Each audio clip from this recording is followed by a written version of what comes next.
माँ बाप ने बचपन में उंगली पकड़कर चलना सिखाया, दुनिया में सम्मान के साथ जीने का हक दिया। वही बच्चे जब माँ बाप को बुढ़ापे में अकेला छोड़ दे तो फिर माँ बाप पर क्या गुजरती होगी।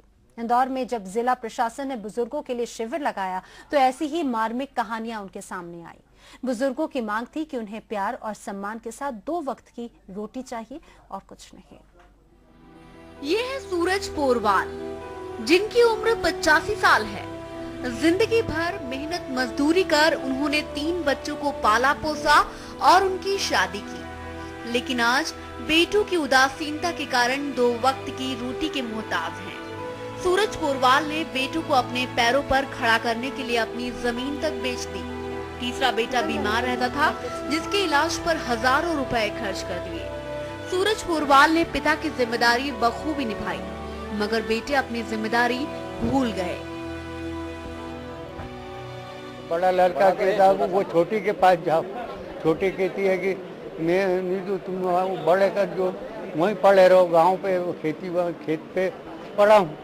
तो मैंने इस वजह से वो ज़मीन के सौदे करने की कोशिश करी, तो वो क्या छोटी वाली ने मेरे को नोटिस दिया, बोले तीसरा हिस्सा मेरा दो, मैं आपके लड़के की पत्नी हूँ। यही कहानी है आजाद नगर में रहने वाली शकुंतला की।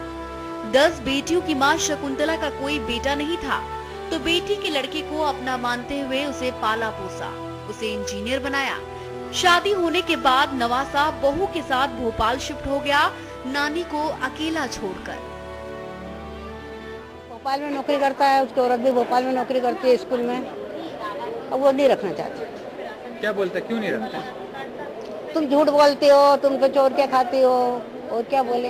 औरत कहती इनको रखोगे मैं छोड़ के चल जाऊंगी। ये तो केवल बानगी है। जिला प्रशासन ने जब बुजुर्गों की समस्या जानने के लिए शिविर लगाया तो करीब 125 बुजुर्ग शिविर में पहुंचे। कहानी सभी की एक ही थी। अधिकारी भी बच्चों की संवेदनहीनता की कहानियां सुनकर भावुक हो गए और सभी बुजुर्गों को भरोसा दिया कि कानून के तहत उन्हें उनका अधिकार दिया जाएगा।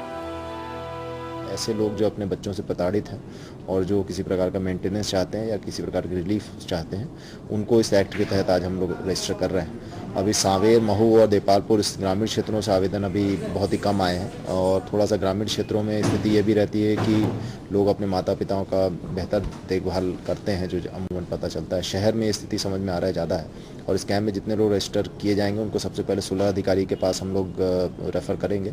वहाँ अगर किसी प्रकार की सुलह हो के बच्चे उसमें भरण पोषण देना स्वीकार करते हैं तो उसी स्तर पर समाप्त होगा, नहीं तो उसके बाद फिर SDM लेवल से नोटिस करके और उसके बाद फिर उसमें भरण पोषण का ऑर्डर किया जाएगा। जिला प्रशासन के भरोसे के बाद ना उम्मीद हो चुके इन चेहरों पर उम्मीद तो दिखाई दी, मगर खुशी नहीं थी। इन बुजुर्गों को खुशी तो तभी मिलेगी जब बेटे बहू के साथ नाती पोते इनके नजदीक होंगे। कहते हैं समाज बदल रहा है, रीति रिवाज बदल रहे हैं, मगर अपने भी बदल जाएंगे, ऐसा तो शायद किसी ने नहीं सोचा था।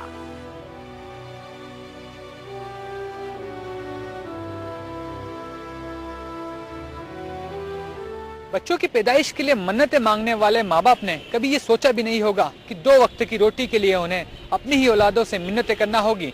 ऐसे में लगता है कि वो कहावत सही है कि 100 औलादों से बेहतर एक पेड़ है जो बुढ़ापे में कम से कम आपको सुकून की छांव और पेट की आग बुझाने के लिए फल तो देगा।